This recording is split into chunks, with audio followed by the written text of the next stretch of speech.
Boa tarde. Bem-vindo ao nosso call de resultados do primeiro trimestre do ano safra 21/22. Hoje eu estou aqui com o André Guillamon, nosso CEO, e o André Gustavo, que é o nosso diretor de Relações com o Investidor. Só para deixar claro, o ano da companhia ele se inicia todo dia 1º de julho, com encerramento em 30 de junho, então por isso que a gente está reportando aqui o primeiro trimestre, que foram os 3 meses encerrados em 30 de setembro de 2021. Só para a gente passar pelos ritos, essa transmissão está sendo gravada, transmitida no site da companhia e também no nosso canal do YouTube. Aqui na apresentação a gente está falando de estimativas e declarações em relação às perspectivas de negócio da companhia, projeções e metas operacionais que constituem crenças e premissas. Só para a gente deixar todo o disclaimer aqui registrado. E agora eu passo a palavra para o André para a gente começar a nossa apresentação. André, pode seguir.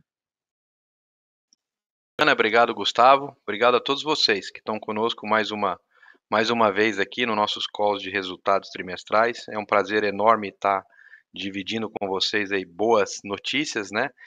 Até um pouco antes de entrar aqui eu me perguntava para o time, puta, onde vai parar a nossa barra, né? A gente está trazendo o resultado do trimestre, que eram resultados que a gente comemoraria se fosse resultado da companhia há alguns anos, né?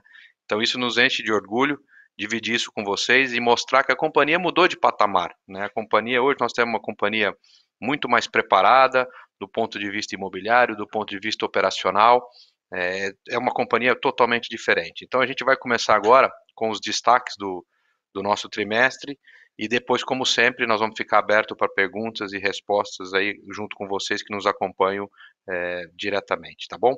Bom, quem está compartilhando, podemos começar? O primeiro slide, por favor. Bom, deixa eu só diminuir minha tela aqui, que minha tela está tampando um pouquinho isso. Bom, acho que os destaques que nós trazemos aqui para esse primeiro trimestre do ano, como muito bem lembrou a Ana, né, lembrando que nós estamos no primeiro tri, o ano que se iniciou em 1º de julho, nós tivemos uma receita líquida de 378 milhões. Nesse período, nós tivemos um lucro líquido de 107,9 milhões e um EBITDA ajustado de 190,6. A estimativa de safra, a gente está finalizando, né, os números, 2,6 milhões de toneladas de cana-de-açúcar e grãos, e aí somando grãos e cana, são 168 mil hectares em produção. E agora a gente traz a excelente notícia que a gente já vem divulgando, já vem relatando nos últimos informes da companhia, em relação à Assembleia, que foi agora no dia 27 de outubro, a aprovação de um pagamento de dividendos recordes para nós, né? Estamos vindo aí com um dividendo de 260 milhões, referente ao exercício passado, o que corresponde a R$ 2,6 por ação. Quer dizer, sempre trazendo aqui para o investidor da companhia, não tenho dúvida que no último ano foi um grande investimento, né? Se a gente considerar a valorização do papel, que vocês todos depois vão acompanhar com o Gustavo, e se considerar também o tamanho do dividendo que nós estamos pagando, que vai representar aproximadamente 9% de dividendo yield esse ano. Nós vamos ver mais adiante. Próximo slide, por favor. Bom, eu acho que nos destaques, né, acho que no último call, o penúltimo, eu falei, olha, nós vamos ser uma empresa mais vendedora nesse que compradora, né? Não que não estamos trabalhando na ponta da compra. No último call de resultado, a gente já estávamos com essas duas transações sendo trabalhadas, né? A título de negociação, e a gente, durante esse primeiro trimestre, a gente finalizou essas duas transações importantes para a companhia, né? Vale lembrar que a gente teve o ano passado, que foi, né, quando a gente fala dos 260 milhões de dividendos, eles estão atrelados a um resultado operacional muito bom do exercício passado e um resultado imobiliário pequeno, de 50 milhões, né, 270 de operacional e 50 de imobiliário. Nesse exercício, a gente já vem marcando e vamos marcar um resultado imobiliário muito relevante, tá? A primeira venda é a Fazenda Rio do Meio, só para quem nos acompanha há pouco tempo, talvez não saiba qual é ativo esse. A Fazenda Rio do Meio, ela veio daquela aquisição que nós fizemos dos ativos da Agrifirma, né? Nós adquirimos duas fazendas, a Rio do Meio e a Rojadinho, e nós estamos vendendo uma terça parte, né? Essa fazenda, ela tem aproximadamente 8.000 hectares de área úteis, né?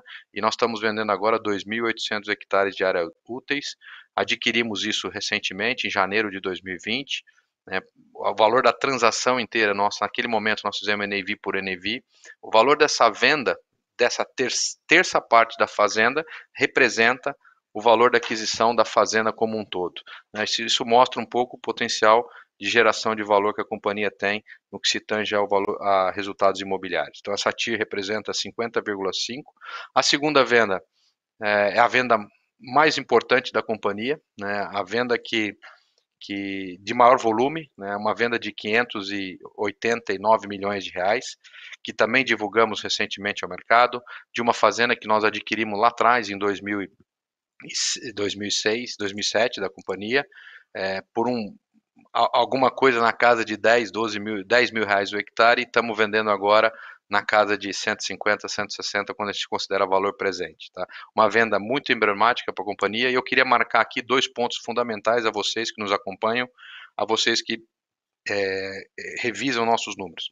Essa venda ela vai ser contabilizada, tanto a primeira venda que eu acabei de falar da Rio do Meio, como a segunda venda do Taquari, elas serão contabilizadas ao longo do próximo trimestre, e em particular a venda do Taquari ela tem uma contabilização distinta, porque nós vendemos, como já divulgamos isso, né, nós vendemos 2.700 hectares aproximadamente, e essa venda de 2.700 hectares, nós vamos registrá-las e contabilizar em 2 momentos. No momento que a gente entrega a posse. Então, nós vamos entregar a posse agora de aproximadamente 1.500 hectares, nesse primeiro momento, e será contabilizado essa posse de 1.500 esse resultado sobre os 1.500 hectares.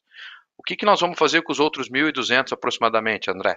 Nós vamos continuar explorando, essa área está com cana-de-açúcar, nós vamos levar a exaustão do canavial que vai se ocorrer na safra 23 e 24, e aí sim a gente entrega a segunda tranche de posse. E nesse momento a gente contabiliza essa venda. Essa é uma premissa que nós temos aqui de forma de contabilizar no momento que nós passamos a posse da área. Próximo slide, por favor. Bom, eu acho que o que eu queria marcar nesse slide são 2 pontos, né? Primeiro, a capacidade da companhia de estar aumentando a sua área operacional ano contra ano, mesmo sendo uma companhia muito efetiva no que se tange à venda de ativos, né? Então, se a gente olha ano contra ano, a gente tem um crescimento aí na casa de 10% da área cultivada na companhia. Isso vem basicamente de áreas próprias, de áreas arrendadas, de desenvolvimento de áreas, mas mostra para nós, para vocês, investidores, vocês que nos acompanham, a capacidade de cada vez mais irmos aumentando, né, esse nosso resultado operacional de forma muito eficiente, de forma muito segura. O gráfico ao lado é um pouco do breakdown das culturas. Eu queria só chamar a atenção aqui para 2 pontos pequenos, né? Basicamente na safra 21/22 nós estamos aumentando a área cultivada de milho verão, em função de tudo que vocês sabem, né, de tudo que vocês acompanham, né, depois um pouquinho mais adiante nós vamos falar de preços, mas nós estamos vendo aí um cenário bastante otimista para o milho verão, né, então nós estamos aumentando um pouco a área de milho verão, e a companhia também cada vez mais mantendo produtos que trazem valor agregado, aumentando a área de algodão, mantendo a área de feijão, né, que nós vamos ver um pouco mais adiante. Próximo. Bom, aqui tem um resumo, né, do que nós vamos crescer em produção, né, do que foi realizado safra 2021 e o que estamos estimando para a nova safra, ou seja, a soja a gente está dando um pulo importante de 173 mil toneladas para 196, milho safra, como eu acabei de citar, né, acho que é o pulo mais importante que a gente está dando aqui. Algumas áreas e estamos intensificando o cultivo de milho no Nordeste, em função dos preços que vocês estão acompanhando aí. Milho safrinha, né? Acho que milho safrinha aqui talvez não seja um incremento de área. A coisa pode ser incremento de área, algumas áreas de milho em outras regiões da Bahia que estão sobre pivô, alguma coisa que aí tem um overlap do que é milho safra e milho safrinha, mas um número pequeno, e uma recuperação do que foi, né, o que foi o ano passado. O ano passado, eu acho que o número nosso de produtividade, ele teve um efeito aí né, importante de redução em função de geada no centro-oeste e um pouco de seca no Mato Grosso e lá em cima também no Nordeste. Então, acho que o número safrinha ele tem um incremento entre estimado e realizado, mas ele não se refere ao incremento de área, e sim uma recuperação ou manutenção dos nossos rendimentos históricos orçados. Tá? Depois a gente vê as outras culturas, o crescimento no algodão, e quando a gente olha ano contra ano, né, quando a gente olha crescimento total de produção, nós saímos aí de 287 para 398 mil toneladas. Próximo. Bom, eu acho que esse aqui é um termômetro, né? É um slide novo, né? Que a turma aí da Ana Paula elaborou, mas é bem legal para mostrar um pouco. Eu vou primeiro no gráfico de baixo. O gráfico de cor embaixo, né? E a seta preta, ele representa para nós o que nós chamamos de janela ideal de plantio, né? Então, hoje, essa é a foto da companhia. Vale lembrar que esse número é até sexta-feira, né? Então a gente tinha a soja fechando aí com 33% da área plantada já. Mais uma ressalva aqui muito importante a vocês que nos acompanham, nós temos operações no Mato Grosso, mas grande parte da nossa área de soja também está na região Nordeste, no Mapito, né? Então é uma janela um pouco diferente da janela do Mato Grosso. Eu acabei de voltar do Mato Grosso, sábado voltei de lá, a gente está finalizando o plantio nas áreas do Xingu, já avançamos bastante no Centro-Oeste, estamos aí para, não diria nem para o terço final, está faltando aí 5 a 6% para finalizar nessas regiões. E esse ano também nós já começamos o plantio no Nordeste, né? Acho que a distribuição hídrica está muito favorável esse ano. É o primeiro ano que a gente conseguiu plantar na Bahia, principalmente, no mês de outubro, né? Depois aconteceu, voltamos do plantio na Bahia. Nós temos uma posição esse ano muito favorável em função de janela de plantio. O plantio de milho safra representa basicamente as regiões do Nordeste e ele é após o plantio de soja. É natural que ele esteja um pouco nesse gráfico só com 3%, porque é o que deveria estar nessa janela. E depois nós vamos mostrar, esse vai ser um gráfico recorrente agora para dar para vocês um termômetro de como nós estamos conseguindo plantar e avançar com nossos cultivos, tá? Aí nós temos uma foto de algodão. Algodão é um cultivo basicamente do Nordeste, que ele a partir do mês de dezembro. Então, está com zero hoje. Feijão, algumas coisas iniciais nós já demos starts na Bahia. Próximo. Bom, aqui uma foto da cana-de-açúcar. Acho que o que eu quero ressaltar aqui para vocês, estamos aqui com um número bastante evoluído. Finalizamos, também notícia de primeira mão, né, Ana, que nós não trouxemos aqui por release, mas finalizamos a colheita do Centro-Oeste no sábado, né, no Centro-Oeste. Agora nós estamos colhendo ainda na nossa operação da São José, lá no Maranhão. Ainda tem um volume importante para ser colhido, e a gente sabe que lá é a safra um pouco mais tardia mesmo. E acho que o grande número que eu gostaria de destacar é o que está dentro desse bubble aí entre o que foi a nosso realizado na safra passada e o nosso estimado, que estamos bem próximo de finalizar também. Ou seja, a gente tem uma redução de cana-de-açúcar entre o realizado na safra passada, 85 toneladas, e nessa de 83,8, que aproximadamente é 1,6, 2% de redução de produtividade. É uma foto muito diferente da foto do setor, né?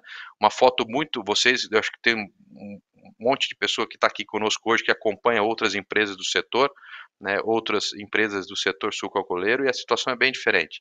Mas isso tem uma particularidade intrínseca do nosso negócio, né? Nós temos cana-de-açúcar em regiões que nós naquele momento entendíamos que eram marginais, mas que não estão sujeita aí ao risco de geada que aconteceu, que acometeu grande parte da região produtora esse ano. Então, nós temos grande parte da nossa produção no Maranhão, cana que não teve o efeito da seca, porque nós temos grande parte dessa área irrigada através da parceria lá com a Agrosserra, e depois no caso do Centro-Oeste também não é irrigado, mas a gente também tem um risco de geada muito menor do que a região Centro-Sul brasileira. Então, quando a gente olha Brasil Agro contra Brasil na cana-de-açúcar, né, a gente olhar o número do Brasil, a estimativa inicial da única lá de quase 580, 590 milhões, e o número que a safra está se fechando na casa dos 520, 530 milhões de tonelada, isso representa uma redução a nível de Brasil de 13%, e a companhia tem uma redução na casa de 1,6%, 2%. Então, acho que isso mostra mais uma vez a resiliência e a forma como nós estamos moldando a companhia para que ela cresça mais segura dos seus usos. Próximo.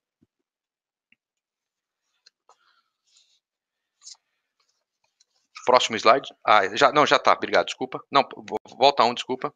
Bom, aqui o que a gente traz aqui é um pouco da nossa evolução de pecuária. Aqui eu volto a lembrar, parece, André, você está chovendo no molhado, mas sempre a dizer, a atividade pecuária é uma atividade transitória para nós, onde nós entendemos que a gente tem capacidade de geração de resultados, sem trazer muita volatilidade para o resultado da companhia e trazendo muito resultado imobiliário para a companhia. Então, o que nós fizemos aqui? Né? É de se esperar no momento de espetaculares preços, né, que a gente maximize aquele estoque. Né? Então, a gente tinha um estoque de gado a um preço barato, no último ano a gente teve uma estratégia muito assertiva de diminuir o volume e ser mais agressivo na venda, né, gerando resultado, e acho que, além disso tudo, a gente gerou um resultado espetacular nas unidades de negócio, né, quando encerramos em 30/6, e essa é uma foto da agora, uma foto da safra 2021, onde nós tivemos aí basicamente um GMD, né, o maior da história nosso. Talvez parte disso vem pela menor carga, né? Quando você alivia a pastagem, você tem uma menor carga, uma menor pressão de pastejo, que traz também ganhos, GMD é ganho médio diário de peso. Então a gente tinha aí realizado na safra passada na casa de 500 gramas, que é um GMD muito parecido com o mercado, e nós estamos estimando aí um fechamento de 0,71. Esse é o que coloca também a companhia como um excelente produtor de cana-de-açúcar, como um excelente produtor de carne, né, e como um excelente produtor de outros cultivos que a gente vem tratando e vem mostrando para vocês. Então, acho que aqui o que eu quero frisar é a capacidade da companhia e a resiliência da companhia de movimentar esse estoque e capturar esses bons preços. E o último bubble aí, último slide, frisar que a pecuária na companhia vem sendo feita com muita técnica, né, com muito resultado operacional, tá bom? Próximo slide, por favor. Bom, aqui a gente já está falando, né, da safra corrente 2021, e mais uma vez, volto a dizer, né, também não canso de repetir isso, a companhia está travando sempre margem de contribuição, ela está sempre travando o que a gente espera por hectare, então a gente tem uma obrigação moral aí de avançar sempre, que a gente entende que a gente tem uma boa margem de contribuição, independente do preço de venda, a gente está sempre olhando margem de contribuição, ou seja, a diferença que você faz menos os custos. Isso para muito importante. A companhia tem nessa data avançado 56% da soja, do milho comercializado, a um preço de R$ 66,90. Vale lembrar aqui que grande parte da produção de milho nossa é produção de milho safrinha, né? Então aqui nós temos um mix de preço entre milho safra no Nordeste, um mix de preço de milho na região do Centro-Oeste, principalmente na região do Chile. Então nós temos aí 50% da próxima safra. Quando nós olhamos em relação ao ano passado, nós tivemos nesse mesmo mix, né, na casa de R$ 50, e agora nós estamos falando de R$ 67. Na linha de baixo a gente mostra a soja para vocês. Nós temos também avançado quase 57% de 0,7. Quando a gente olha a soja spot hoje, ela está mais baixa, e quando a gente olha a tela futura também está mais baixa.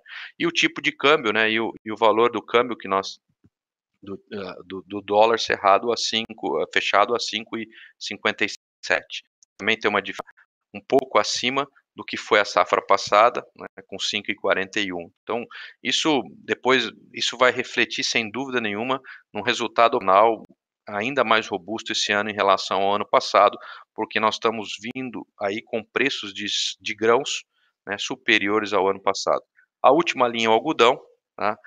Onde nós temos aqui já um avanço importante na casa de 68%, né, de vendas, né, em relação à safra passada, em relação a essa safra, desculpa, e com preço de R$ 163 por arroba. Quando nós olhamos o preço da safra anterior, que nós fechamos a 108, então a gente tem uma diferença importante. Como eu falei naquele slide anterior, vocês vão lembrar, a gente também intensificou a área de algodão esse ano na companhia, tivemos aí um incremento importante de área na companhia, em função disso que a gente está visualizando de margem da cultura. Próximo slide, por favor. Acho que agora a gente já... Bom, eu passo aqui a palavra para o Gustavo para olhar um pouco os números e depois nós voltamos na sequência com vocês. Obrigado, André. Boa tarde a todos. Bom, aqui dando sequência, nós estamos aqui mostrando os principais números, não, do trimestre, esse primeiro trimestre que, como bem a Ana mencionou, nosso balanço, nosso exercício vai até 30 de junho do ano próximo. Y aquí lo que sí podemos percibir, ¿no? Un incremento de 83% en la receita líquida de la compañía. Vemos un lucro líquido también, ¿no? De 107 millones de reais, 43% acima del año anterior. Y es importante destacar aquí que, digamos, incremento de precios, tanto en soya, en milho, y especialmente en la cana de azúcar, fue, digamos, quien alavancó todo este resultado, ¿no? Importante mencionar que aquí durante ese trimestre a gente colheó aproximadamente 1 millón de toneladas de cana de azúcar, de aquellas 2.200.000 toneladas que Andrés mencionó, con lo cual he de esperar ainda, ¿no? Digamos, también resultados que continúen, ¿no? Resultados de la cana de azúcar. Y también nuestra expectativa es que los incrementos de precios también continúen alavancando o mejorando, ¿no? Ese resultado operacional. Cuando vemos o EBITDA ajustado, que es la forma que a gente gosta, ¿no? de entender, ¿no? Cómo va, digamos, a performance, o desempeño de la parte operacional, a gente tira aquí los ganhos de los activos biológicos que están en formación, y incluye también la parte de derivativos, ¿no? Que es la forma que Andrés mencionó también en la página anterior, ¿no? Que a gente siempre está acompañando margen. A gente ve, son 190 millones de reais, o año pasado 68 millones de reais, lembrando que el año pasado nos lleva una pequeña marcación de una venda de 5 o 6 millones de reais, y ese año nos estamos esperando para el próximo trimestre contabilizar a venda da Fazenda Rio do Medio y de una parte del Totaquari, como también Andrés acaba de mencionar. ¿No? Na próxima página, ¿no? Aquí un poco para, ¿no? Destaque de esa parte operacional, los 190 millones de reais, o 62 que fue el, ¿no? Ajustado, vida ajustado del año pasado. Aquí vemos cómo a cana de azúcar, ¿no? Ese precio, ¿no? Que casi que dobró. El año pasado no estábamos con facturamento en 68 reais por kilogramo de ATR. Este año estamos en 1,30, 1,35. Lembrando que tiene una expectativa, ¿no? Del mercado de fechar en 1,25, 1,27, y nós ainda ahí tenemos un premio, ¿no? De 20% con Secana no contrato da San José sobre 1.400.000 toneladas, con lo cual o peso que vai ter, ¿no? A cana de azúcar no EBITDA operacional durante ese año va a ser, digamos, muy superior a participación dos graus, ¿no? Lembrando que aquí, no caso da soja, no caso do milho, a gente começa a estar vendendo o estoque que eram da safra que a gente colheu recentemente, e a gente vem fazendo isto também com preços, no caso da soja, aproximadamente 45% por acima do que foi o ano passado, no mesmo período, e no caso do milho, 32%. Então, reforzamos, ¿no? Estamos esperando un EBITDA muy parecido al que fue el EBITDA pasado, en 30 de junio del año que viene, mas este impacto do precio da cana de azúcar, sin duda ninguna, va, digamos, provocar un incremento significativo, ¿no? En la próxima página podemos ver aquí el balance de la compañía, mostrando, digamos, que continuamos, ¿no? Con un balance muy, digamos, estable, fuerte, ¿no? Vemos ahí un crecimiento do activo de 4,1%, vemos o pasivo que prácticamente se mantiene. Destacando aquí, ¿no? A caixa que la compañía tiene, en 30 de septiembre, él teve, digamos, un incremento respecto ao 30 de junio, porque estamos vendiendo esos stocks de soja y de milho. Importante aquí mencionar, ¿no? Que en cuentas a recibir y créditos diversos de curto prazo e de longo prazo, a gente tem aproximadamente uns 400 milhões de reais de recebível por venda de fazenda. Aqui não estamos incluindo o recebível das novas fazendas que nós estamos que realizamos, ¿no? Y que vamos a contabilizar en los próximos trimestres. Vemos también aquí a propiedades para investimento, de fazendas da compañía, que hoy $1 bilhão de reais, lembrando que no estamos esto mantendo ao custo. Y a relación de dívida y caixa vamos a ver en detalle en la próxima página, en el próximo slide. Bueno, aquí vemos, ¿no? De curto prazo no estamos con 325 millones de reais, de longo prazo 300 millones de reais, estamos con un total de dívida de 626 millones de reais, ¿no? 5% por abajo que fue en 30 de junio de ese año. Aquí un objetivo que nos tínhamos lá atrás que mencionábamos con ustedes era, ¿no? Alongar o prazo da dívida, con lo cual 240 millones de reais tenemos para pagar acima de 5 años y 300 millones de reais son aquello que nos precisamos, ¿no? Para plantar, para hacer los tratos culturales, ¿no? Para operación de la compañía, con lo cual ese montante a gente ahora está trabajando para hacer algunas renovaciones, ¿no? O cuando a gente considera, ¿no? A dívida bruta ajustada o a dívida líquida ajustada, vemos, digamos, que no estamos en la dívida líquida negativa, más a gente tem, digamos, expectativa, ¿no? de comenzar a hacer algunos investimentos, ¿no? Principalmente en compra de fazenda, también, digamos, una transformación de áreas que nos ainda tenemos en un banco de stock, y con lo cual a gente vai ser, digamos, cuidadoso con a caixa da compañía, más, digamos, en un momento de volatilidad que nos estamos viviendo, más estamos, digamos, procurando instrumentos para a gente manter, ¿no? A custo medio da compañía, de dívida da compañía, en valores razoables, ¿no? Aquí no estamos con un custo, ¿no? 8,5% si a gente considera a curva futura da taxa de juros. En la próxima página, aquí es simplemente, ¿no? para destacar que recientemente, ¿no? Asamblea aprobó o pagamento de 260 millones de reais. Nos estamos programando para hacer o pagamento o día 10, ¿no? Después de mañana, de noviembre. Y aquí resaltar también, ¿no? De que ainda que a gente no tenga una política de dividendo clara, ¿no? Objetivo, ¿no? Digamos, da compañía, buscar siempre, ¿no? un dividendo yield de aproximadamente un 5,3%, un 5%, ¿no? Entonces ese va a ser siempre lo que nos vamos a perseguir. En la próxima página nos vamos a ver, ¿no? Patrimonio líquido da compañía, este 2,3 bilhões de reais.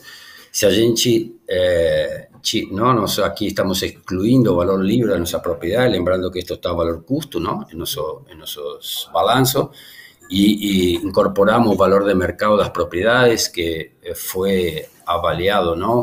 Aquí una avaliación interna que está un poco más baja que fue a Deloitte. A Deloitte había nos reportado 3,4 billones de reais, más aquí siempre nos consideramos nuestra avaliación interna. Vemos que o net asset value de la compañía está en 4,3, 4,4 billones de reais, que con las cantidades de acciones de la compañía estamos con un valor aproximadamente de 42,75 reais por acción, ¿no? Y aquí, de nuevo, ¿no?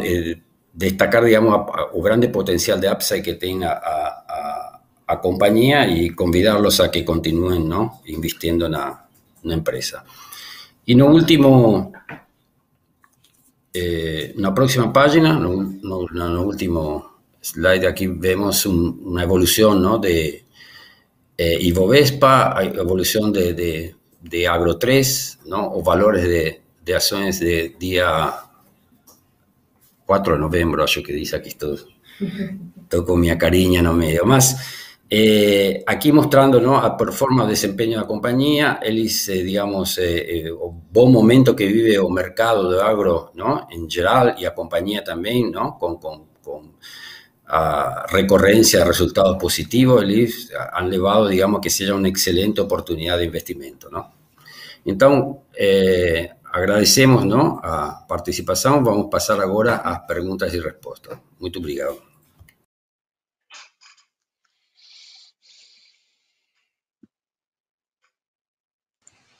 Bom, lembrando que para quem quiser fazer perguntas, tem que ser através do webcast, as perguntas por escrito. Aí, recebendo as perguntas aqui, eu leio para vocês.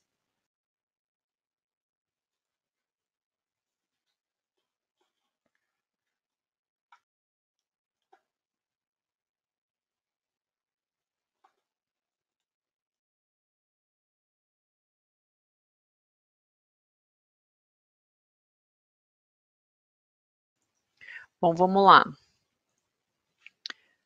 A primeira pergunta que eu tenho aqui é do Carlos Herrera.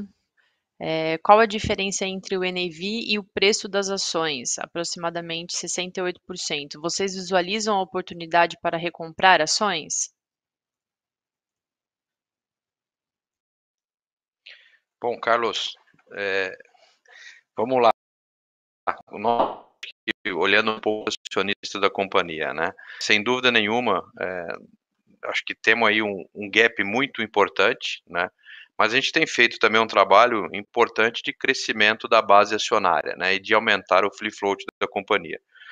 Vale lembrar aqui, Carlos, antes do pré-follow-on, nós tínhamos uma companhia de um trade diário na casa de 1 milhão a 2 milhões por dia. Hoje, desde follow-on para cá, a gente está falando de uma companhia na casa dos 25 a 30 milhões. Mas isso sim é um ponto que a gente monitora, e no momento que a gente entender que isso faça sentido, nós vamos sim aprovar essa deliberação junto ao conselho da companhia, e até porque, hoje, quando a gente considera a nossa avaliação das propriedades, é como se todo o nosso portfólio tivesse aí valendo 1,5 bilhões de reais. E, na verdade, a gente sabe que tem um portfólio de 3 e 4. Então, hoje voltamos a ter as fazendas mais baratas do mercado brasileiro, né? Então, é um ponto de atenção, é um ponto que a gente está monitorando e vendo se houver oportunidade, né, nós lançarmos um novo programa, talvez não com tanto volume das últimas vezes, mas sim um programa de recompra, inclusive para sinalizar ao mercado o valor que nós acreditamos do papel, tá bom? Ainda do Carlos, completando a pergunta dele, com relação aos recursos que a gente está levantando com vendas de fazenda, como que nós vamos utilizar isso, né? Qual que é o uso desses recursos? Vai ser utilizado para pagamento de dividendos? Carlos, mais uma boa pergunta. Vale só, é importante ressaltar, né? A companhia ela tem aí uma venda, na maioria das vezes, as vendas de fazenda, né? Nós temos um custo de capital mais barato do que o produtor. Então compensa a nós financiarmos essa transação e não vender à vista, né, e ter aí um desconto, né? A gente faz isso na compra. Na compra a gente trabalha de forma diferente. Nós somos mais agressivos na compra à vista, né, e menos agressivo na compra, ou melhor, efetuamos menos compra a prazo, porque nós também temos um custo de capital que faz sentido, né? Então, eu diria para você que, primeiro, é importante ressaltar, essas vendas foram feitas, né, com duration, né, aproximadamente 2,5 numa transação e 2,9 na outra, se eu não estou me recordando mal, mas aproximadamente na casa de 2,5, 2,6. Então, a receita proveniente dessas transações, né, e vale importante ressaltar, a venda do Taquari ela foi feita em 2 momentos, ela vai ser contabilizada em 2 momentos. Nós devemos contabilizar aproximadamente 330 milhões nesse exercício, e aquele remanescente para os 590 milhões ele vai ser contabilizado só em 2024, e a venda da Rio do Meio também, ela deve ser contabilizada toda nesse exercício, né? Mas ela também é uma venda a prazo. Então, eu brinco e sempre falo, né? Nós somos a Casa Bahia do agronegócio, vamos comprar à vista e vender a prazo e gerar resultado, né? Então, acho que sem dúvida nenhuma a gente está olhando, isso vai dar um resultado, né? O Gustavo já mostrou um pouco como nós estamos traçando e como nós estamos mostrando o resultado do primeiro TRI, com preços maiores, com resultados melhores, E diferente do que foi o ano passado, né, Carlos? O ano passado a gente teve pouca participação imobiliária, né, no resultado da companhia. Então, é de se esperar que a companhia seja uma companhia agressiva de novo, né, em função dos resultados que nós vamos ter. E sempre falo, né, tendo boas oportunidades, nós vamos adquirir fazendas, não tendo boas oportunidades ou tendo oportunidades limitadas, nós vamos ser agressivos na distribuição aos acionistas que sempre estão nos acompanhando e sempre estão acreditando no nosso negócio. Mas é de se esperar que a gente tenha um resultado ainda mais robusto do que foi o ano passado. Obrigado, Carlos. Também tivemos uma pergunta do Damian, ela veio em linha aí com a pergunta do anterior com relação ao plano de recompra de ações, então acredito que a gente já sanou a dúvida do Damian. E a próxima pergunta vem do Vitor Saragiotto, do Credit Suisse. Primeiro ele parabeniza pelos resultados da companhia e se a gente existe muitas preocupações a respeito da dinâmica de preços dos fertilizantes, que aumentaram de maneira relevante nos últimos meses. Isso é uma preocupação para a companhia? Existe algum atraso na entrega de fertilizantes para essa safra? Pô, Vitor, pena que nós não estamos ao vivo, né? Mas eu tive lá no Xinguzão essa semana, voltei de lá sábado, tá? Então, primeiro aqui, queria te lembrar que tivemos visitando grandes áreas na região, ficamos muito contentes do que vimos lá, né? Mais uma vez, nós temos uma operação lá e fomos olhar novas áreas para aquisição. Então, e você não foi comigo dessa vez, estou sempre te cobrando que você tem que ir comigo no Xingu. Bom, mas voltando à sua pergunta, acho que ela é muito relevante, sim, Vitor. Nós estamos acompanhando aí um preço, acompanhando os preços de fertilizantes.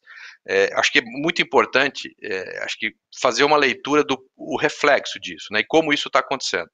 A indústria de fertilizantes, seja ela do fertilizante fosfatado e seja ela do fertilizante nitrogenado, grande parte dela nasce no gás natural, né? Você produz gás natural. Eu sempre falei isso, a maneira eficiente de se estocar gás natural, porque você não consegue estocar gás natural, é produzir ureia, é produzir fertilizantes nitrogenados. Né?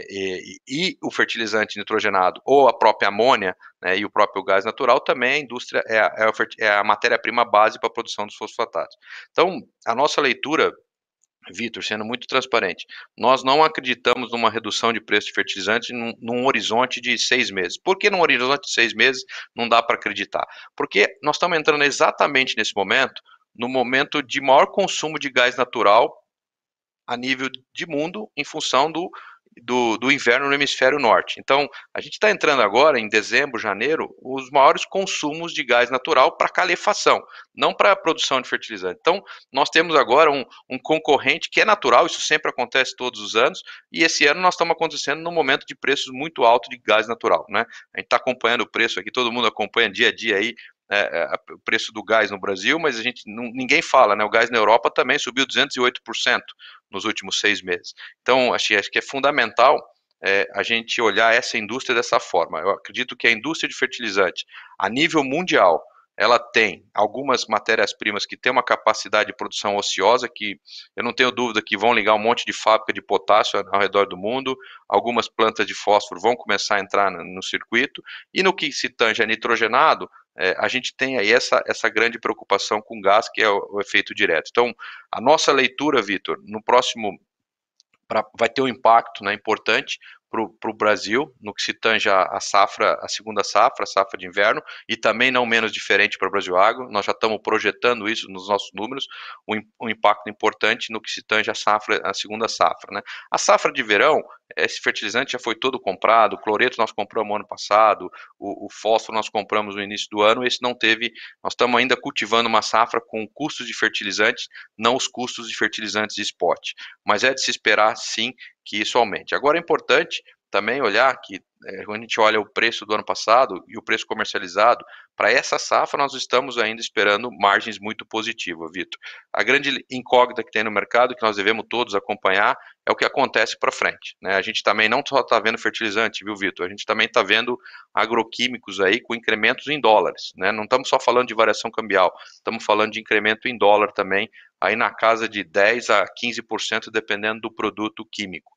Então é um ano de apreensão, e tem aí uma série vamos dizer assim, de consequências para esse aumento de químicos, para aumento de fertilizante. Eu acho que basicamente ele está pautado na questão de gás natural, do aumento do preço do gás natural. Então, assim, é um ponto de atenção para a safra 22, 23, tá sendo monitorado. Nós já estamos monitorando isso, Vitor, e como eu sempre falo, nós estamos travando marcha, né? Então, quando a gente entende que tem uma ponta para fazer, nós estamos já tomando posição. De fertilizante, ainda nada, 22, 23, mas de químico, sim. Já avançamos e estamos tomando posição. E desde o ponto de vista logística, não tem problema até aqui, não? Exatamente, o Gustavo lembrou muito bem, a gente fez uma pressão muito grande para entrega, né? Então até agora nós não temos nenhum problema de falta de fertilizante. Pelo contrário, todos os nossos fertilizantes da safra de verão, essa safra plantada das nossas unidades, do mês de outubro até o mês de dezembro, já está dentro de casa. Então a gente não tem isso. Inclusive o de safrinha, nós também já compramos grande parte dele, né? Tem uma parte de nitrogenado ainda para ser comprada, mas o fosfatado, eu tive inclusive essa semana olhando lá no Xingu e fiquei bravo com a turma. Falei, por que esse monte de fertilizante ainda aqui na ponta não levaram para a sede? Eu falei, não, André, já é o safrinha que está chegando. Então a gente já está recebendo adubo de safrinha também no Xingu. Bom, em linha com a pergunta do Vitor, o Henrique Brustolin, do BTG Pactual, também perguntou com relação ao custo de produção. As estimativas da companhia para o ano safra 21/22 mostram aumentos importantes nos custos unitários de produção para as principais culturas. Poderiam comentar sobre como esperam que isso impacte a rentabilidade das operações de farming nesse ano, também considerando que os preços das commodities estão mais favoráveis? E dado o cenário atual de fornecimento de insumos, vocês acreditam haver algum risco de oferta para essa safra e a próxima? Acredito que o André cobriu todo na resposta anterior aqui as perguntas do Henrique. E a próxima pergunta vem do Leonardo Alencar, da XP Investimento. Primeiro ele parabeniza a gente pelo resultado. Obrigada, Léo. Entendo que vocês já têm uma safra de soja e a safra de verão do milho redeados, tanto na venda quanto na compra de fertilizantes. Mas quanto à necessidade futura de fertilizantes, milho safrinha, soja e milho 22/23, vocês já possuem comprados? Qual a visão da empresa quanto à dinâmica do mercado de fertilizantes? Eu acredito que também o André já cobriu aí todas essas perguntas do Leonardo. E a próxima pergunta, quer complementar com alguma coisa, André? Não, eu acho que nessa pergunta do Leonardo, é isso, só volto a dizer, então, é exatamente isso, a gente tem duas apreensões, só para te ajudar também aí. Temos a safra de cana, né, que se inicia a partir de abril, maio, né, que é uma safra de nitrogenado. Então, a nossa perspectiva, Leonardo, como eu falei, a indústria base da indústria de fertilizante é o gás natural.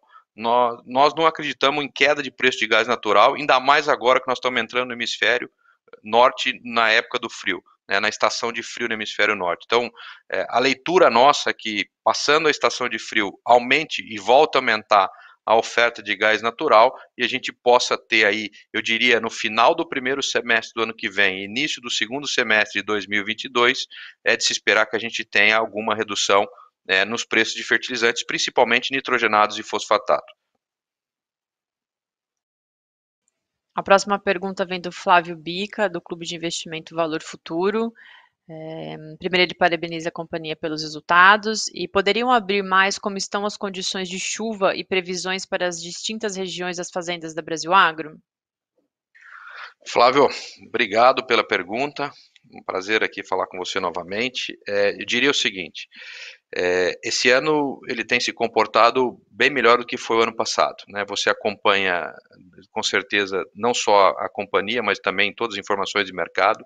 O Mato Grosso já está, como eu disse aqui no início, já está finalizando o plantio, muito diferente do ano passado, né? O ano passado a gente teve um plantio muito tumultuado no Mato Grosso, com sérias complexidade de arranque de plantio, no momento de começar a plantio, vocês escutaram falar muito em replantio ano passado no Mato Grosso, eu acho que ninguém escutou falar ainda na imprensa, na companhia ou nas outras companhias em replantio no Mato Grosso, porque de fato não está acontecendo, né? O clima no Mato Grosso está bem antecipado esse ano e está com uma janela de distribuição muito boa, e acho que a boa notícia também é que a região do Mapito também está com bons volumes hídricos, né? Começou-se a chuva um pouco mais cedo, nós temos muita coisa já de soja plantada no Maranhão, né? Começamos Piauí também, Bahia também, né? Coisas que a gente sabe que historicamente são regiões que as chuvas no Mapito se regulam em novembro, esse ano a gente já teve isso em outubro. Então,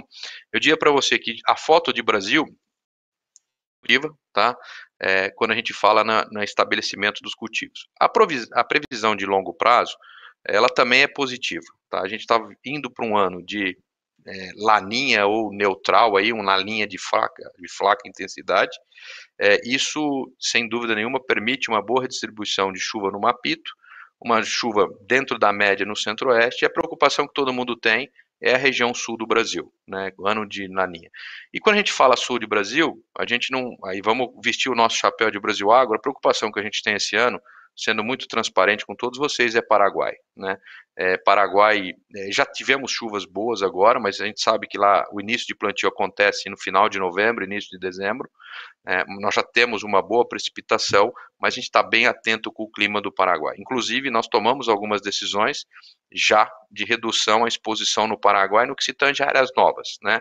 Áreas que a gente tem cobertura, área que a gente já vem fazendo um manejo adequado há muito tempo, nós vamos seguir, nós vamos continuar plantando, respeitando muito aí uma questão varietal, fazendo, como se diz, um plantio muito defensivo, tá?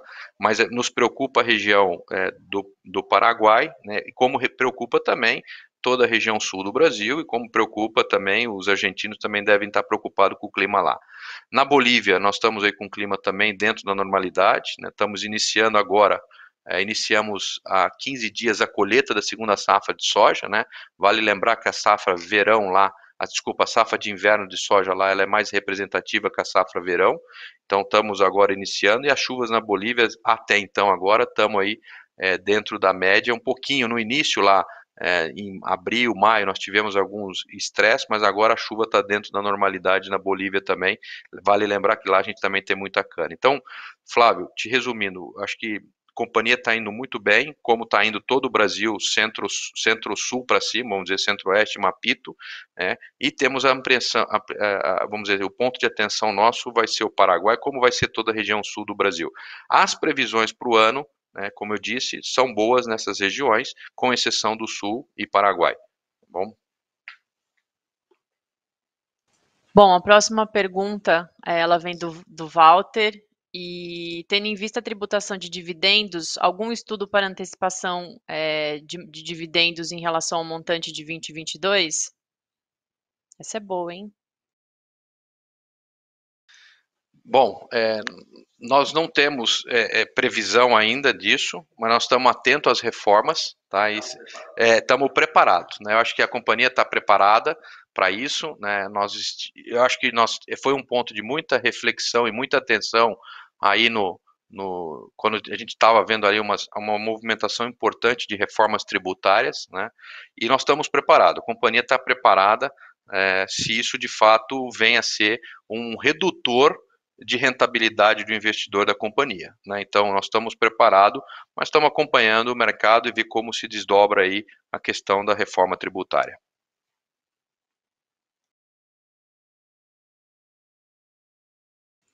Bom, a próxima pergunta ela vem do Adrian Petson. Com relação aos fertilizantes e produtos químicos, quanto que foi gasto em 2021 com relação ao custo de produção e qual que é o custo para 22?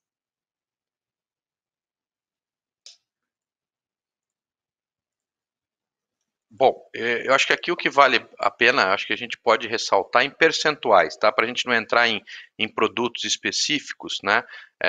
Gustavo, você sinta-se à vontade também para me ajudar com alguns números aqui. Eu não quero a cabeça é boa, mas ela vai ficando velha, vai falhando, né? Mas só para ordem de grandeza, tá? O ano passado a gente tinha um custo de produção na soja na casa de 2.600 a 2.800, dependendo da região, né? E esse ano a gente está falando, safra 21-22, um custo da ordem de grandeza de 3.200 a 3.400, tá? Por que ordem de grandeza? Porque são fazendas distintas, regiões que você tem manejo distinto, mas é isso que a gente tem, tá? No caso de milho, me ajuda aí com milho, Gustavo, nós estamos aí na casa dos 3.800, 3.800, né? Quando a gente teve o ano passado na casa de 2.800.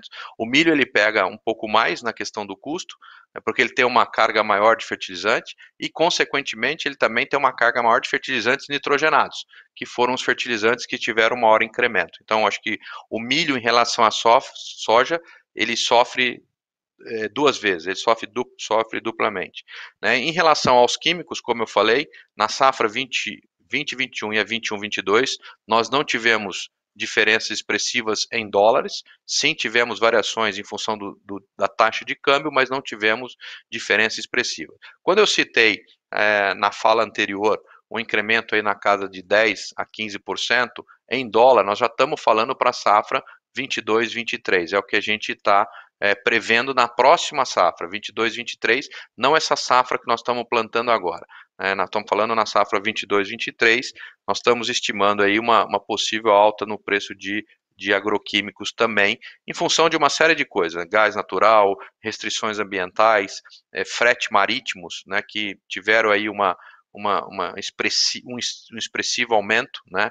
E a gente sabe que as moléculas químicas produzidas no Brasil, dos produtos acabados, elas são importadas e basicamente em containers, né? Então o frete marítimo e toda a discussão de containers que vocês acompanham a nível global, vocês estão vivenciando, né? Container que vinha da China para a América na casa de 1.200, 1.400, hoje dólares por container, hoje vem na casa de 18, 20 mil dólares, né? Então a gente começa a ter incrementos importantes que não tenho dúvida que a indústria vai repassar para o cliente final. Para comentar ahí lo que Andrés mencionó, ¿no? En la safra 2020, ¿no? Y esta 2021, a gente teve aproximadamente un incremento más o menos de 15-20% no caso da soja y acho que fue un 30% no caso do milho, ¿no? Para este 21-22, cuando comparamos con o ano pasado, también estamos, acho que, en una casa de 23-25% no caso da soja y 30% no milho. ¿Por qué? Porque a gente consiguió comprar esto, ¿no? De una forma anticipada, conseguimos también hacer pagamento en el momento que o dólar tinha tocado R$5 ¿no? E a gente agora, o que sí está viendo es no caso da safrinha. Safrinha no estamos, demoramos, ¿no? No momento, digamos, da compra dos insumos, y no estamos previendo un incremento de aproximadamente 70% cuando comparamos con o ano passado. Mas por que a gente está tomando essa decisão? Porque também o ano passado, por exemplo, em Xingu, a gente tinha uma expectativa de venda mais ou menos R$35, R$36 por saca, ¿no? Y hoy no estamos haciendo vendas anticipadas físicas en R$60, R$65 por saca. Entonces, desde el punto de vista de margen, eles están siendo parecidas y até un poquinho mejor ainda, digamos, con incremento de precio de fertilizante. Ainda na linha com relação aos custos de produção, tem uma pergunta do Rafael Sommer, da Logos, com relação ao preço dos insumos da cana-de-açúcar, né, que teve um salto maior. Essa eu mesma vou responder, Rafael. O que aconteceu? No ano passado, ou melhor, esse ano nós passamos a incorporar o custo de arrendamento no custo de produção da cana-de-açúcar. Então, se você expurgar esse efeito que não estava considerado no valor do ano passado, o percentual de aumento é muito parecido com o que a gente teve nas outras culturas, aí, alguma coisa perto de 30%. Depois eu até passo para você aqui a abertura disso, mas a gente está falando de aproximadamente aí R$1.000 a mais no custo de produção da cana, incorporando os custos de arrendamento das nossas áreas. A próxima pergunta vem do Fabiano Zancaner. A empresa tem uma política de hedging em função da margem de contribuição.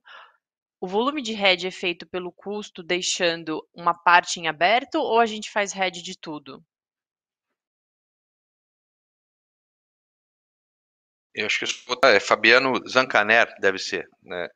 Zancaner, porque eu tive um colega Zancaner lá de Catanduva, então não sei se esse Fabiano, se é de Catanduva, mas eu tive um colega de Exalc lá de Catanduva. Te respondendo, nós fazemos hedge tá? A gente está sempre monitorando a receita total dos produtos, tá? E a margem de contribuição, a gente vai monitorando custo e receita, tá? Então são coisas, quando aquele número que nós acabamos de apresentar de 50 e quase 57% na soja, não é do custo, é 57% do volume de soja produzido esperado, tá? No caso do milho, 56 também é o volume total esperado de milho. No algodão, que nós estamos um pouco mais avançado, na casa de 68, é o volume total de algodão esperado, em função dos nossos números de orçamento, que é a nossa melhor expectativa de produtividade das áreas a qual cultivamos. Então, RED para nós é de volume total projetado. O que é importante também, e aqui vale ressaltar, nós temos também o recebíveis de fazenda, que é uma rúbrica muito importante na companhia. E o recebíveis de fazenda, ele também se dá em sacas de soja ou redeado em saca de soja. Então, todo o recebível vencendo dentro daquele ano, ele passa a integrar o PNL nosso, né, de soja a ser comercializada, né, porque o produtor, ele tem lá, vai nos pagar uma referência da soja. Então, nós também consideramos o recebível de fazenda, tá, do ano na nossa análise de derivativos anual. E ela também é uma análise que passa aí nos números do Gustavo trimestralmente, na mais-valia ou na menos-valia, em função da perspectiva futura do recebível, tá? Então, te respondendo, olhamos o número que você viu, os percentuais é em função da estimativa de produção a ser realizada. E a política prevê, ¿no?, de que a gente consigue vender até 50% da safra até o momento que a gente planta. Depois daí, a gente vai monitorando um pouco como é a evolução das culturas e a gente poderia chegar até 80% até o momento de colheita. Então, a gente busca ser bastante riguroso com o seguimento dessa política. Fabiano falou que ele é de Catanduva, André. Então, é isso aí, Fabiano. Obrigado. Eu tinha um grande amigo que formou lá na Exalc comigo, é o Rodrigo Zancaner. Um abraço para você, Fabiano. Nós temos algumas perguntas aqui com relação ao mercado de terras. Então, eu vou fazer uma pergunta genérica para responder várias pessoas ao mesmo tempo. O que a companhia entende com relação à aquisição de novas áreas, novas vendas? Tem uma pergunta aqui, essa veio do Murilo, depois a gente tem também o Éder Castro fazendo também perguntas sobre terra, dentre outras coisas, depois eu volto. E a gente está acompanhando aí um crescimento de até 100% no valor das terras, seguindo da alta da soja. Você acredita que o mercado de compra e venda irá acompanhar e sustentar com essa valorização elevada no preço de terras? Bom, Murilo, Éder, todos vocês, vamos primeiro falar um pouquinho como nós pensamos isso, né? Nós sempre falamos, nós temos que ser uma empresa anticíclica, né? Quando todo mundo quer comprar, nós vamos vender, e quando todo mundo quer vender, nós queremos comprar, né? Agora, o que vale aqui ressaltar é que nós sempre estamos comprando aquela fazenda, não estamos comprando aquele ativo pronto, né? Aquele ativo que já está gerando receita, porque esse ativo que já está pronto, aquela fazenda que já está produzindo cana, ou aquela fazenda que já está produzindo soja, ela tem uma relação totalmente, um R quadrado muito relacionado com o que você acaba de me perguntar. Essa área, em função do aumento do preço das commodities, ela teve um aumento de preço, né? Mas quando a gente olha as outras áreas, né, áreas de pastagem, áreas ainda a serem transformadas, a gente também vivencia um aumento de preço expressivo, mas não tão qual as áreas de soja, né? As áreas de soja, elas são múltiplos de sacas de soja. Se a saca de soja vale 70, ela vale X vezes 70, se a saca de soja vale 150, ela vale X vezes 150. Então, esse é o primeiro ponto. Então, nós acreditamos que os preços de terra agora vão estar em novo patamar, né, porque também nós não vamos falar mais de soja de 70, 80 reais. Nós estamos falando, a soja pode voltar para um equilíbrio, né, e vocês são muito mais espertos do que nós na questão de tipo de câmbio, mas nós acreditamos que a gente, no longo prazo, a gente deve ter uma soja aí na casa dos 11 dólares, a gente está falando de um dólar aí tendendo a um equilíbrio em função dos ajustes fiscais e tudo que possa acontecer no Brasil. Mas a lógica é que ela converja, né, o preço, né, das terras prontas para uma soja de equilíbrio, tá? Isso é um ponto importante. No que se tange à aquisição, nós estamos sim muito ativos, tá? Então, nós temos gastado muita sola de botina, como diz aqui, andando muito, né? E temos aí bastante coisa no radar, né, com patamares diferentes do que foi há 3 anos atrás, mas também estamos vendendo em patamares totalmente diferentes do que foi 3 anos atrás, né? Então acho que é importante a companhia ter uma alocação eficiente, né? Nós estamos sendo muito zelosos, né, para garantir essas rentabilidades que a gente vem garantindo, taxas de retorno na casa de 20%, nós temos que ser muito efetivo na compra, né, na transformação e tudo. E eu acho que isso, né, com esses novos patamares, com o tamanho de propriedades, tudo isso, né, faz com que a gente consiga também, de certa forma, transformar mais rápido, girar mais rápido e conseguir garantir essas taxas de retorno para o investidor da companhia. Tá? Mas é uma excelente pergunta, os preços mudaram os patamares, tanto de compra como de venda, mas eu sempre falo, nós estamos comprando aquele andar de baixo, né? Aquela fazenda que não está pronta, que não está gerando esse fluxo muito interessante nesse momento de commodities. Então a gente está sempre comprando o andar de baixo, que necessita colocar capex, colocar gestão, colocar capital humano para transformar essas áreas. Então, sempre vai ter oportunidade, né? Acho que nós estamos falando de um mercado muito grande, nós temos que ter disciplina, né? Nós temos que ter resiliência para fazer o que a gente vem fazendo ao longo dos últimos 15 anos, com muita resiliência e com muita disciplina. Essa é a mensagem que a gente passa para todos vocês.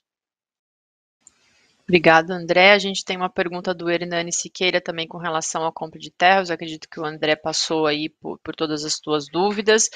Agora a gente tem duas perguntas aqui, que é do John Wine, e complementando o último questionamento do Éder Castro com relação à cana-de-açúcar. Vocês acreditam que os preços da cana-de-açúcar devem se manter em patamares elevados daqui para frente, tendo em vista a importância do etanol para a descarbonização e transição energética? Como a companhia vê esse cenário? E a pergunta do Éder em relação à cana, ele quer um guidance com relação à cana-de-açúcar para as próximas safras. A gente acredita que vai permanecer nos mesmos níveis de agora. Bom, duas excelentes perguntas, né? Eu gostaria de ficar a tarde inteira aqui para responder. Primeira do John, de descarbonização. Primeiro, nós temos a matriz energética, né, não é porque somos do agro, é uma matriz energética muito limpa, né, o etanol, sem dúvida nenhuma, não só o etanol como fonte de substituição dos combustíveis fósseis, mas o etanol como ser um associado no carro híbrido, né? Nós acreditamos sim que se a gente vai migrar para uma indústria automobilística buscando a descarbonização, ela vai passar pelo carro elétrico e a gente precisa de uma matriz que gere energia para o carro elétrico, em função das distâncias, em função da reabastecer. Então, nós acreditamos muito que o etanol, sem dúvida nenhuma, ele passa a ser um ponto fundamental nisso.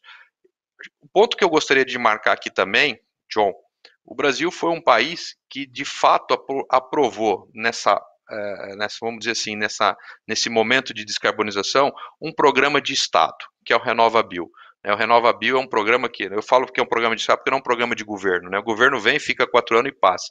O RenovaBio é um programa de Estado que ele vem, né, para ser mais uma fonte de renda para o produtor de etanol, né, e ser uma compensação da indústria poluente de gases de efeito estufa ou de gases da indústria de combustíveis fósseis. Então, não tenho dúvida nenhuma que o etanol cada vez mais passa a ter uma relevância importante. Muito me entristece quando eu vejo, né, a gente trabalhar por uma indústria, o mundo trabalhar por uma agenda mais equilibrada e você vê uma imprensa trabalhando para agora não compensa abastecer com etanol, compensa abastecer com gasolina porque a relação é menor do que 30. Então, nós temos que ser pragmáticos, ou nós queremos uma coisa ou queremos outra, né? Se a gente está falando num mundo com menor emissão de gases de efeito estufa, o etanol, sem dúvida nenhuma, passa a ser um vetor muito importante nessa indústria nos próximos anos. A pergunta do Edgar é muito boa, né? E por que ela é muito boa? Porque a cana-de-açúcar é um cultivo de ciclos anuais, não é um cultivo de ciclo anual, né? Ela é plurianual, né? Então, os efeitos que a gente tem numa safra, eles se arrastam para outra safra, né? Então, quando a gente, por que eu digo se arrastam, né? Nós tivemos 2 grandes efeitos importantes esse ano na cana-de-açúcar e na produção brasileira.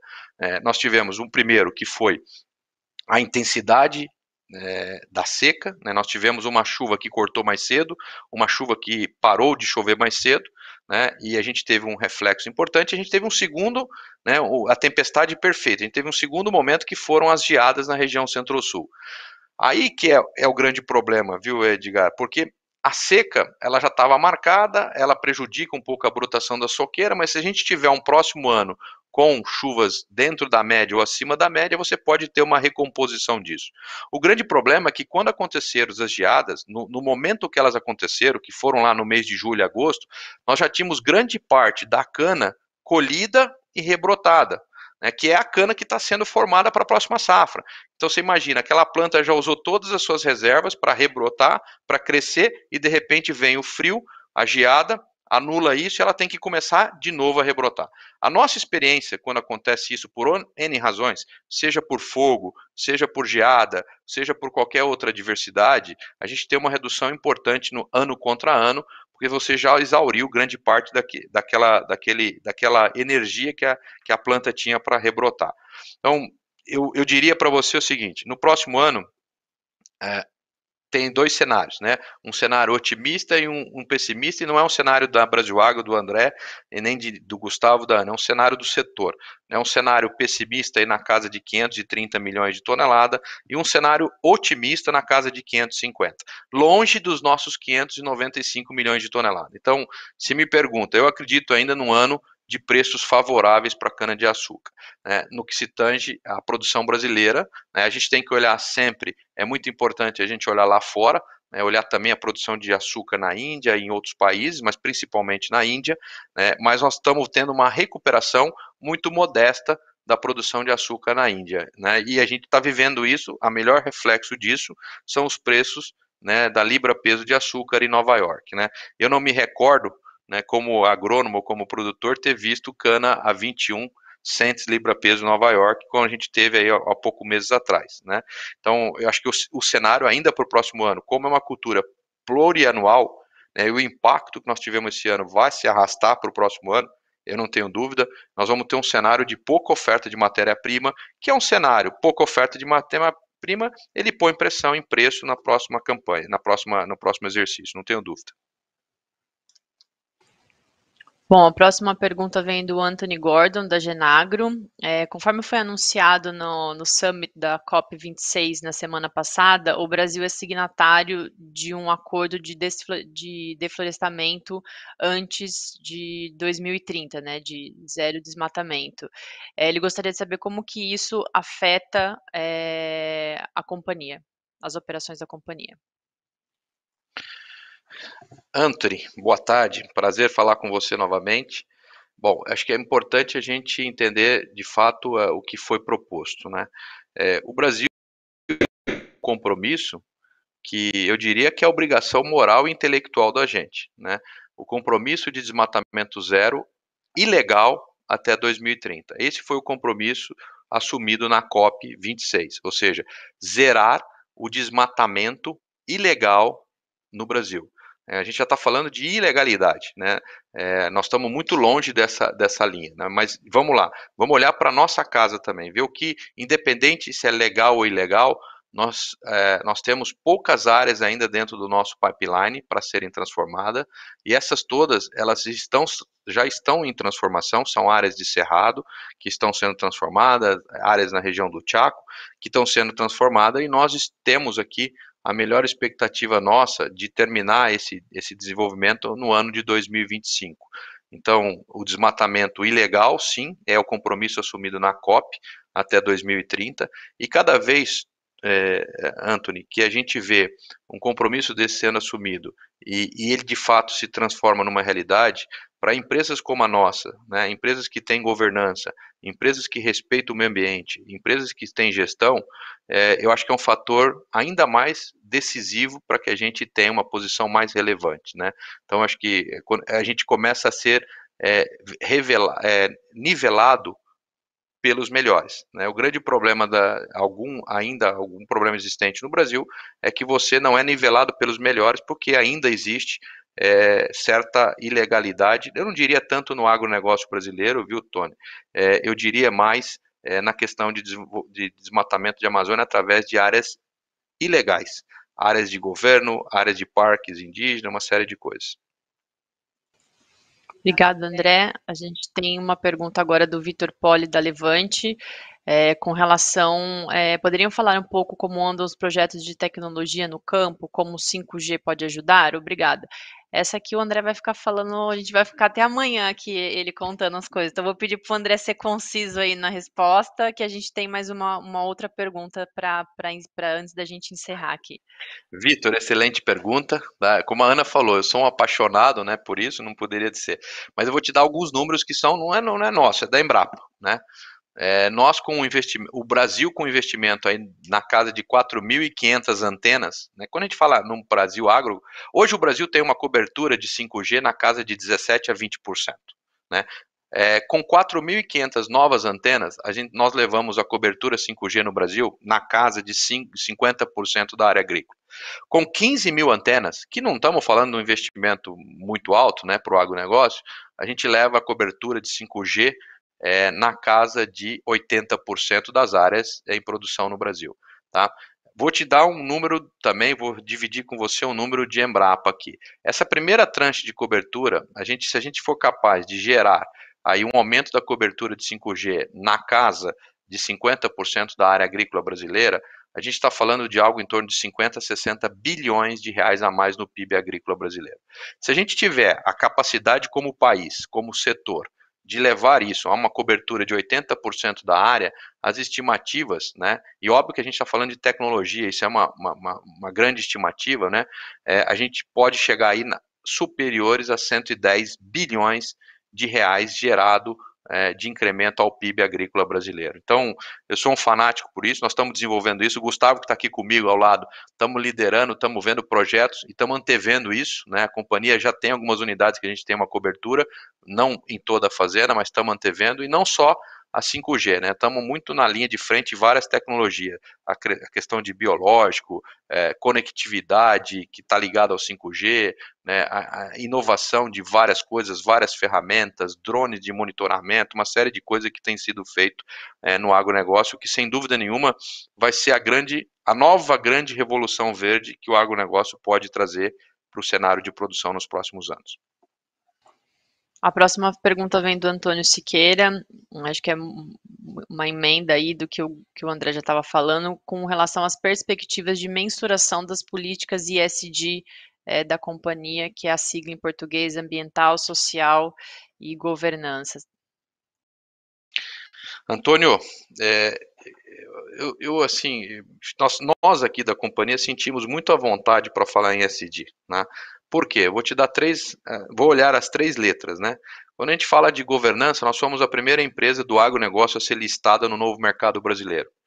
Nós somos acho que a única empresa que está dentro da porteira listada em Nova York também. Não, nós temos também a Adeco aí, mas nós somos listados em Nova York também em função, e aí trouxe mais governança ainda, trouxe toda a legislação de SOX para dentro de casa. Então, quando a gente olha a governança, nós somos uma empresa que nasceu assim, né? Nasceu do nosso DNA. Quando a gente vai falar de social, a companhia, por estar em regiões de fronteira, tem feito muito para isso, né? Fizemos aí várias investimentos no que se tange a social. Imagina quando você leva um SAP para lá, para aquelas unidades longe, a gente tem que capacitar pessoas, capacitar recursos, uma série de coisas, e fora isso, a companhia tem investido muito pelo social nessas regiões. Mais recentemente, nós criamos aí o Instituto Brasil Agro, né, que é a Ana Paula, que está aqui conosco, que é a diretora do Instituto, onde a gente investe de 1,5% a 2% do nosso resultado em projetos com foco principalmente educacionais nas regiões de atuação. E quando a gente fala de meio ambiente, né, uma companhia que teve a capacidade, a forma e a eficiência da gestão dos ativos que nós tivemos para transformar mais de 135 mil hectares, vocês imaginam uma relação muito próxima no que se tange à conservação, à preservação. A companhia tem hoje mais de 70 mil hectares de áreas protegidas, né? Eu desafio aqui as indústrias, né, de outros setores a fazer uma conta quanto é o passivo, ou o ativo, melhor dizendo, o ativo ambiental que o agronegócio mantém para preservar a biodiversidade a nível brasileiro, a nível mundial. Então, eu diria que eu acho que o agronegócio tem tudo para sair na frente de outros setores nessa discussão de ESG. Bom, vamos encerrar por aqui. Mais uma vez, obrigado pela participação de todo mundo, André, Gustavo, e até o próximo trimestre. Obrigado, Ana, obrigado, Gustavo, e obrigado a vocês. Né? Obrigado a vocês que estiveram conosco aqui. Um call com bastante pergunta, né, Ana? Acho que foi o maior da história de perguntas, né? Foi bem legal. Perguntas muito boas, perguntas muito inteligentes, perguntas muito focadas no nosso modelo de negócio. Agradeço a atenção. Mais uma vez, contem com esse time aqui, esse time de pessoas, né? O que nós estamos mostrando aqui é o resultado de um trabalho de uma equipe, né, que vem desenvolvendo um trabalho nos últimos anos, comprometida com o resultado da companhia, comprometida com o investidor da companhia, e podem contar com esse trabalho aqui. Esse trabalho continua dessa forma, continua nessa entrega resiliente de resultados. Muito obrigado a todos vocês, uma boa tarde.